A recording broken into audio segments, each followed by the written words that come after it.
This is the unfiltered feed. The unfiltered feed. Hello guys and welcome back to the unfiltered feed, and we're here for the final preview of our series. And of course today we'll be talking about the Chennai Super Kings. So I think last year they finished 10th for a reason, and we all know that reason. So let us see what they did to improve their chances this time around. They of course got the big man from Rajasthan in Sanju Samson in a quite a enthralling move, and they got rid of Ravindra Jadeja and Sam Curran. So it was quite a big deal, and now that we have gotten time to reflect on it, do you think it was worth leaving two of your all-rounders to get in Sanju Samson? It was very unlike MS Dhoni, which kind of shows that it probably wasn't MS Dhoni's decision. But I think Sanju Samson is also a very important addition to this side because they've basically let go of every other experienced batter that they had. So they needed some wise shoulders to be at the top alongside Ayush Mhatre, Devol Brevis, Ruturaj Gaikwad. So Sanju Samson is the perfect candidate. I think a lot of players were saying that this is IPL's biggest ever trade, to which I'm not quite sure about because that has to be Hardik Pandya moving to MI. But this is also an equally impactful trade for CSK. Yeah, and I think last year was definitely a season of two halves for CSK. The team that they fielded mostly in the first half was completely unrecognizable by the end of the season because you had players like Deepak Hooda, Rahul Tripathi, Vijay Shankar, all of them, and even R. Ashwin starting for them in the first half, and Gaikwad of course, and then Gaikwad got injured, and midway through they kind of realized that they had messed up big time, and they didn't leave a single opportunity to get in youngsters for any sort of replacements. And of course they got Devol Brevis, Urvil Patel, Ayush Mhatre, at least three of them, and kind of completely changed their team, though they couldn't recover from that initial blip and ended up at the last place. But at least they had some sort of a base to build upon in this auction, and I think they kind of liked the way the youngsters delivered for them, and they doubled down on it in the auction. Got two more big buys in the form of Kartik Sharma and Prashant Veer, and of course they have the services of Ruturaj Gaikwad this time around, and they then added Sanju Samson. So I think from not having enough young talent, do you think they've gone a bit on the other end of the spectrum and they've got too many batters for a few limited roles? Yeah, before talking about the young talents that they've added, I wanted to kind of congratulate the CSK management because I think what they did last year, midway during the season, kind of shows why CSK is a five-time champion, because they saw the issues and they straight away acted on it and got some of the best youngsters that were open and available as free agents. And this is something that teams like KKR need to learn from because they also were in a bad position. And forget about the end of last year, even at the start of this year, they find themselves in the same position again. So that's why I think teams like CSK and even MI move quickly and they basically identify the right players. And now coming to the amount of young players, it's actually a big move away from their historic philosophy, which was to get experience. And I think the core philosophy was always to bring players who know what to do and just give them a great atmosphere and the freedom to do their job. But now it's a different challenge for them because most of these guys have not played a lot of IPL cricket. So every single situation is going to be brand new for them. So the coaches will have to use a different technique and a different type of coaching method to basically train these guys. And it's funny because if you look at Mumbai Indians now, they have gone for experience and CSK has gone for youth. So it's a bit of a cross. So I'm actually surprised that they went for so many youngsters because I'm not sure that the coaching, the management is quite capable to handle so many youngsters. So it will be nice to see what they can do. Yeah, and the big question here is that who out of Ayush Mhatre, Urvil Patel, and possibly someone like a Kartik Sharma, you can't play all of them and somebody has to sit out. Yeah. So that will be a difficult choice to make because all of them are equally talented. And I feel the other thing is that how do they arrange their top order? Because Sanju Samson, who has done well for India as an opener, and you've got Gaikwad, who also likes to open, but then Ayush Mhatre, he too does open for them. And Urvil Patel, if he comes in, he too bats in the top three. So again, you can see that everyone likes to bat up top. But unlike other teams, you have got some genuinely good batters for the middle and the finishes as well. So that is not a problem. So you won't have players play out of position, but you will definitely have a lot of options to choose from for the top three. Yeah, I think Ruturaj Gaikwad, if you ask him personally, he would prefer to open because that's where he's done the best. But if you do that, then they don't have a number three batter. So I think Gaikwad will have to compromise his own batting preference for the team. So I think I agree with the playing 12 that you have mentioned here. The only difference I would probably make is I would see someone like a Sarfaraz Khan who would come in instead of maybe a Kartik Sharma, and then he can play at number 5 and move Dubey down because the issue is after Shivam Dubey, you don't really have any experience. I mean, you have You've MS got Dhoni. an uncapped player there. You've got MS Dhoni, but he's not the same MS Dhoni anymore. So I think relying on Dhoni and Kartik Sharma for finishing would be a bit too much. So I would probably move Dubey at number 6 and bring in Sarfaraz or maybe even Kartik to bat at number 5. I think that can be done. But do you think Ayush Mhatre warrants a place in the starting 12? Because after that, he played a couple of good knocks in the previous IPL and then has been pretty much a flat graph for him. He hasn't done anything after that, at least in the white ball game. He did play decently in the Ranji Trophy. So, do you think he gets an automatic entry into the playing 12, or you want to start with someone like Urvil Patel or Sarfaraz Khan? Yeah, that's a very good question. I'm not sure if Sarfaraz Khan will open the innings because if you're trying to play Sarfaraz up there, you might as well just play Gaikwad and slot in Sarfaraz at number 3. But Urvil Patel, I think, is a good option. If I'm not wrong, last year both of them opened in a few matches and Mhatre did a bit better, which is why I think he'll start. But the good thing is they have a backup for Ayush Mhatre.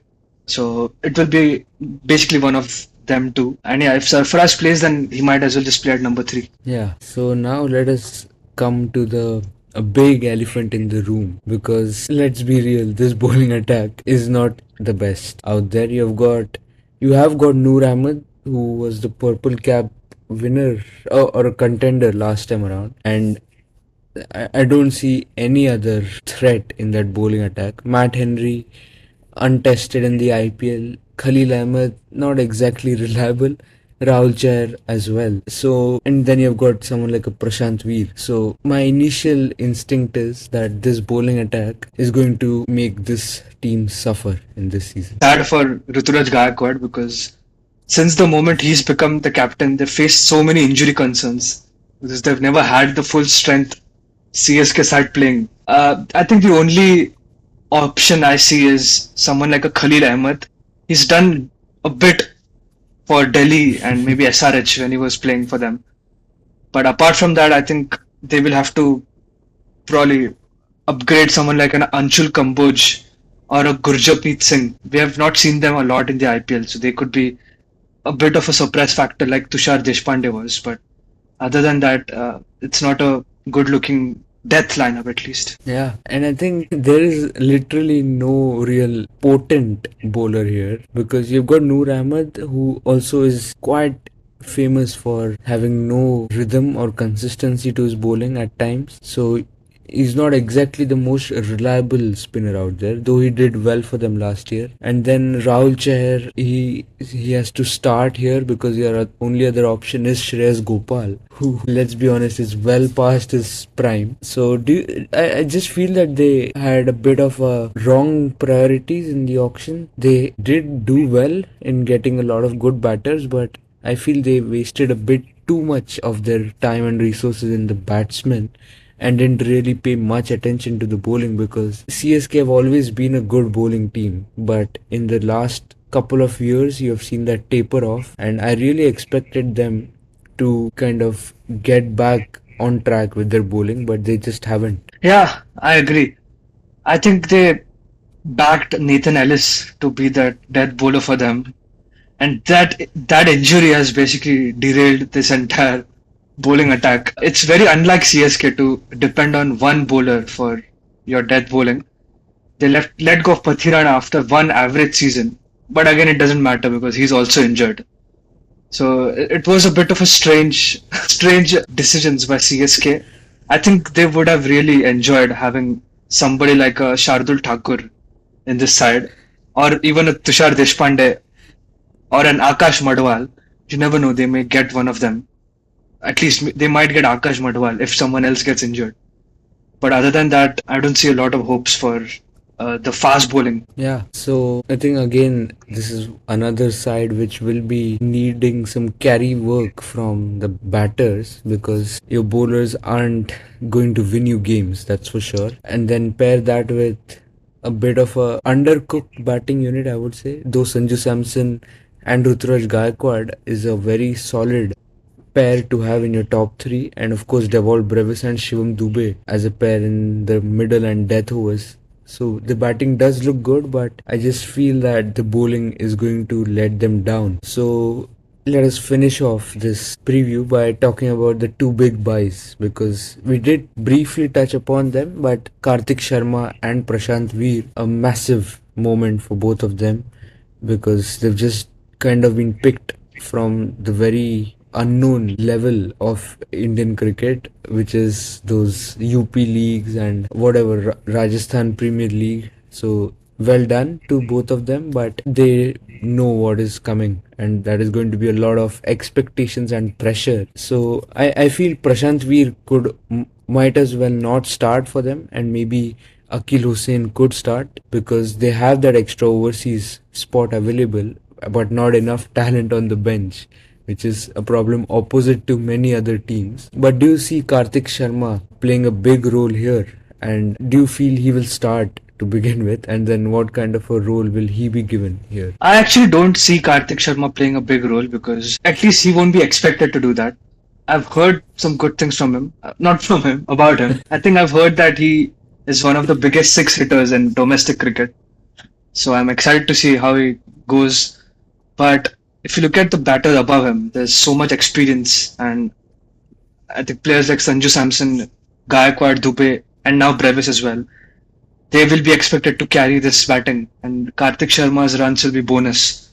So I don't think he'll face any pressure from the management or the fans. So he can just freely go and express himself. Yeah, I think that is what he will hope he gets from the management, and they've got a couple of good backups for that role in Aman Hakim Khan, who is Ricky Ponting's favorite for a reason, and Ramakrishna Ghosh, who I really like, but he hasn't gotten chances. Hopefully he does well. If you remember in our retention video that we did and the auction preview, we were talking about a player to watch out for from each team, and I had mentioned Ramakrishna Ghosh at that time.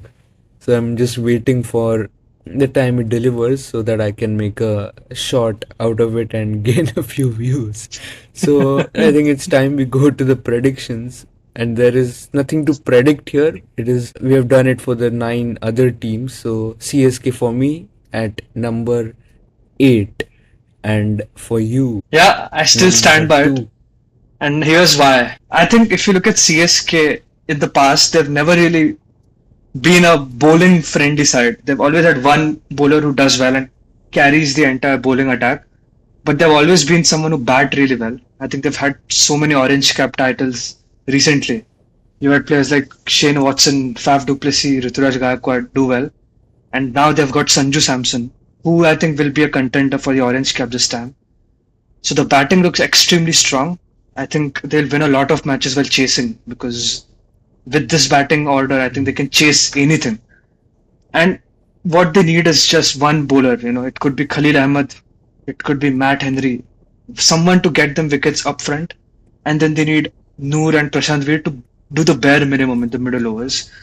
The death overs is an issue, but I think if they can bowl well around that, they can still manage to restrict oppositions to a respectable total and then basically bat the opposition out of the game. So I'm still hopeful that CSK will do that. This looks like a much more settled CSK side, and they, I think, have a clarity. So even though I'm not sure if it's the right direction, I think they are convinced. So I think they're going to give themselves enough time and opportunities, which is why I still think they may finish in the playoff positions. Maybe not P2. I'm forced to put them in P2. I think RCB might I would swap RCB and CSK, but I think CSK is a team as good as Punjab for sure. I think that is a fair assessment. I feel that as a team, I see the batting looks like a proper unit, and they can have a lot of performers there to win you games. But when I look at that bowling, I don't see that being as a bowling unit, and that is a issue for me because you need your bowling to perform collectively in order to win games. But I just feel that you'll get a one or two performances here or there, similar to last season, because you're Noor Ahmed who picked up 20 plus wickets, but they hardly won anything because of the bowling. In fact, the bowling was the reason they lost many of their games. So I feel a similar story might repeat, and that is why I was a bit surprised that even though they were clearly one of the worst bowling attacks last time around, they didn't seem to actively do something about it in the auction. Yeah, that's true. But at the same time, CSK is known to bring out the best from players. So I'm hoping that someone like a Khalil Ahmed can step up and be the leader of the pack, because I think he's one of the most experienced bowlers in there. So I hope he can do an Ashish Nehra from back in the day. But it's also a fact that we have never seen MICSK in the playoffs for so many years. I think 2019, or actually 2023 was the last time. But in 2023, they didn't play each other in the playoffs. So I'm hoping that we'll see a MICSK qualify one. That would be back to the good old days of IPL. Yeah, it is one of the dreams for people who have started watching IPL only after COVID. They haven't really seen MI and CSK at their peak, so it would be a nice little gift for the fans and a throwback for the regular ones. So with that, we have come to an end and we are done with all 10 of our previews. So IPL is coming very, very soon. And before that, we will be back with a couple more videos. First of all, we'll do a bit of a predictions Season video predictions. we'll talk about a few of our bold predictions and even who will win the orange cap, purple cap, and the tournament itself. And then we also intend to do a jersey review or a tier list, which we seem to enjoy doing, and I hope you all seem to enjoy watching as well. So that will be up, and I think with that we'll have created enough hype for the tournament, and we will share our plans for the tournament content once the tournament starts. Yeah, so you're getting more of us for sure in the coming week. But yeah, I'm very happy that all 10 previews are finally over. So, Samplik, that's a. So with that, we have come to an end, and until next time, whistle podu thala definitely. Stadium में शोर है, energy on the floor है. This is the unfiltered feed. The unfiltered feed.